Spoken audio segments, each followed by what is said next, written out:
Prince Philip, this is a guy from a Greek-Dutch family. Which is originally German. Stay there. Let's just come right back, because I got these idiot emails going. He's Greek and Dutch. Well, the Dutch royal family's German, ladies and gentlemen. And you're like, well, why are they then attacking Germany? Some say it might have been Germany's mistake to not basically kneel to this monarchic family, who they originally came from. We'll be right back. Stay with us on the other side. All right, doctor, historian, economist Webster Griffin Tarpley's here. He's breaking down the royal wedding, and we're going to get into the real power of the British monarchy, the crown.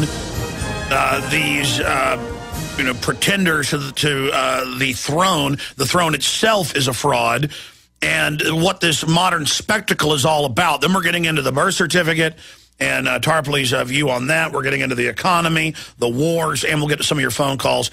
Dr. Bob Bowman is also coming up in studio. I've got them both here to be interviewed for a film, so we're killing two birds with one stone, and also doing radio interviews. Always great to have them. Okay, Webster, you were going through the build-up to World War I, World War II, the British orchestrating that, their eugenics, Nazi support.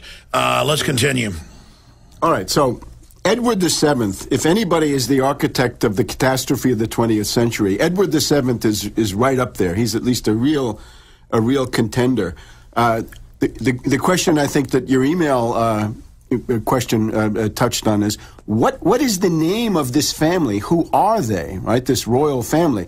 Today they call themselves Windsor. They decided to call themselves Windsor in about 1916, 1917, when all of those millions of British getting killed in the First World War that Edward VII had set up. There was a huge anti-German hysteria in Britain. Up until that time, they'd been calling themselves the ruling house of Hanover, and they've been going by that name since George I had come over, right, around 1710. But the real name of it is, you've also said, Saxe-Coburg-Gotha, or Sachsen-Coburg-Gotha, or Guelph. Guelph being the anglicized version of Welf, W-E-L-F. Die Welfen. That is what the House of Hanover used to call themselves. So this is the family that now call themselves Windsor.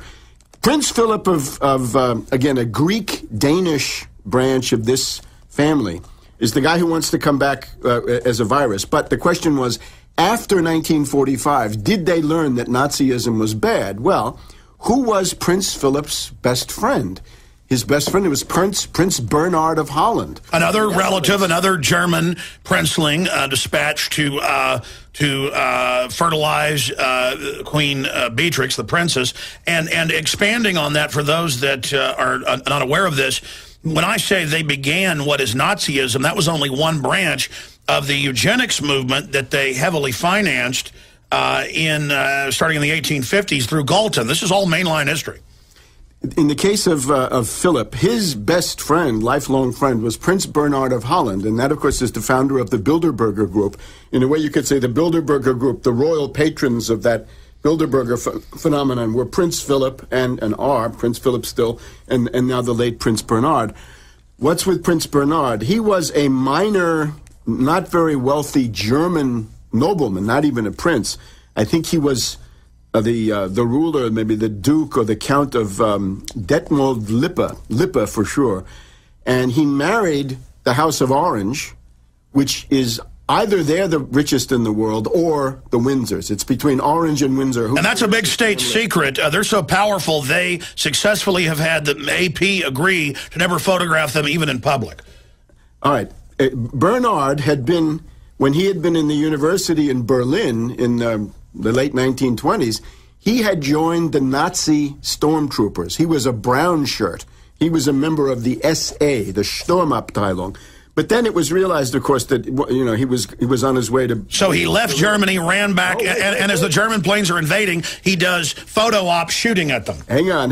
Yeah. Before he did that, he went from the SA brown shirt stormtroopers to the SS black shirt elite. And not just the... Who pledged total fealty to Adolf Hitler. And he was a member of the Reiter SS. In other words, there was a subdivision of the SS, the elite of the elite, la crème de la crème, where in order to get into that one, you had to be a noble. So he was a key figure in that. Then when he married Princess of Orange there, the future queen, then Juliana, I guess it was, he had to basically resign from all of his Nazi Party offices. So Prince Philip never learned not to be friendly with Nazis. He was a friend of Prince Bernhard all his life. It just never ended. And he makes constant statements on TV. He'll go, he's obsessed and obsessive compulsive. If he sees a light bulb that's burned out in a palace, he publicly says, there must be blacks working in here. Now, his racism, very good point. The question of Lady Diana about 12 years ago, right? Princess Diana. Lady Diana Spencer, Princess Diana. She had married Charles, of course, and Charles was an adulterer. He had Camilla Parker Bowles on the side. It's typical of the family. His brother, his younger brother, Prince Andrew, known as Randy Andy, was also a rake, an adulterer. Well, I tell you, Camilla Parker Bowles, she looked like roadkill 50 years ago. Today she was wearing a champagne dress, which I guess has something to do with the fact that whenever you pick up the Globe in these supermarket tabloids, it's always that she's drunk again and having a drunken fit. But Princess Diana, after having divorced Prince Charles, right, since her life with him was unbearable, she was going to marry Dodi Fayed. Now, Dodi Fayed, of course, this is the son of Al Fayed, who had bought this Harrods department store in London, except for about 10 or 15 years, there was a huge feud between Al Fayed, I guess of Egypt, and Tiny Rowland. And Tiny Rowland was a guy who worked with and for the British royal family. So there had been a kind of a conflict between Al Fayed and the royal family through Tiny Rowland. At the point that Princess Diana was going to marry Dodi Fayed, she was going to convert to Islam. So you would have had a situation, including today, if this had gone otherwise, if she had lived, you would have had the Queen Mother of England, or Queen of England, depending. Well, of course, by the time she converted, she wouldn't have been queen. But the Queen Mother, for sure, she would have remained, would have been a Muslim. And this would have happened about 1999, 2000, 2001. The word is she was pregnant. Just in time for 9/11, we would have had the whole clash of civilization strategy completely negated because the Queen Mother of England is a Muslim. So this was unacceptable. And this was a kind of her death. And this, of course, was the arranged. This was the estranged Diana showing them, I'll go get myself a Muslim consort. Her death is impossible to explain without some kind of... And over 80% of the Brits on record and polls say they killed her. And she made a videotape and a diary and told her butler, Charles told me he's going to kill me in a fake auto accident, which is British and U.S. intelligence agencies' favorite way to kill you. And, of course, Prince Charles is one possible factor. I think you'd also have to include Prince Philip. And the reason people are going to say, well, why are you going into all the details? It could go on for hours, folks. It's true. Well, this is who we're being told is loving and good, but has no power. Now, let's get into their real power. Earlier, I read the Times of London. Islanders accuse Queen of illegal eviction from Diego Garcia, the island, now turned into a giant U.S. refueling weapons base in the Indian Ocean.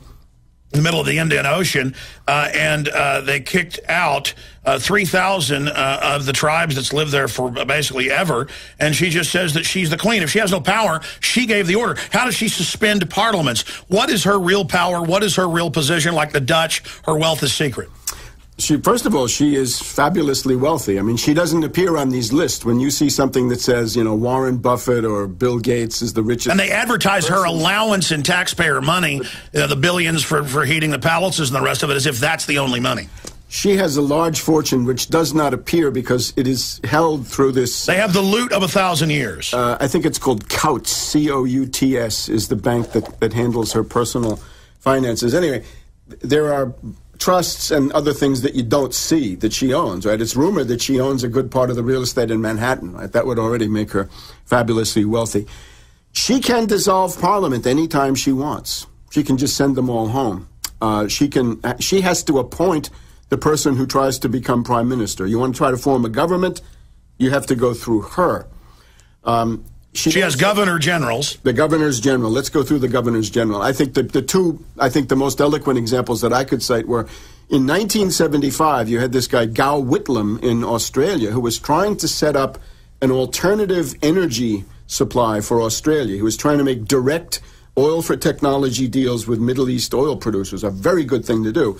And he was then ousted, and ousted by the actions of the royal Governor General, because there was a conflict between two branches of Parliament. But now the reverse is happening. 3 times they try to kick out Harper. She comes in and dissolves so he can stay in. Right. We've had this repeatedly, and even before that, I think a very good example is under Mulroney, so-called Mal René among the Quebecois. Mulroney was the guy who brought you free trade, right? The giant sucking sound in the form of NAFTA.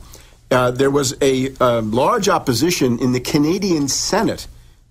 There was no majority for this NAFTA monstrosity, so the Queen obliged Mulroney by appointing new senators, packing the Canadian Senate so that there would be a majority for this free trade treaty, which I think everybody, including Canada, has suffered under. So the power of these governor generals is extensive. She gets these red boxes. All the top secret documents from the SIS, from MI5, MI6, the whole British intelligence establishment, like the Treasury. She gets these red boxes and she reads them. And the entire bureaucracy serves her. The entire loyalty, right? All the officers in the army are monarchists and royalists. Well, she has patronages. They still hand out houses and lands and little goodies.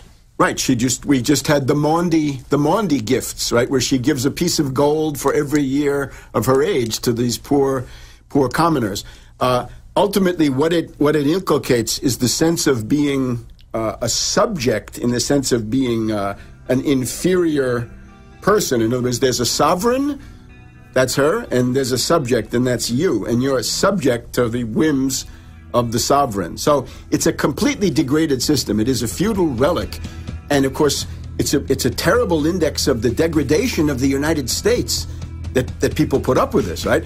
And now you also look... Well, stay there. I'm going to come back because they're really the big progenitors of the New World Order, eugenics, world population, Malthusian death cult. Webster and I were just in here rolling, talking about the fact that they've issued 3 of the same birth certificate, each one with different seals and watermarks on it, and it's clear they want to make this the debate. They don't want to talk about Obama and the lobbyist and the wars and the police state and the Patriot Act and the military commissions, and we're going to cover that in the next segment. But Webster, finishing up with the royals here, looking at this,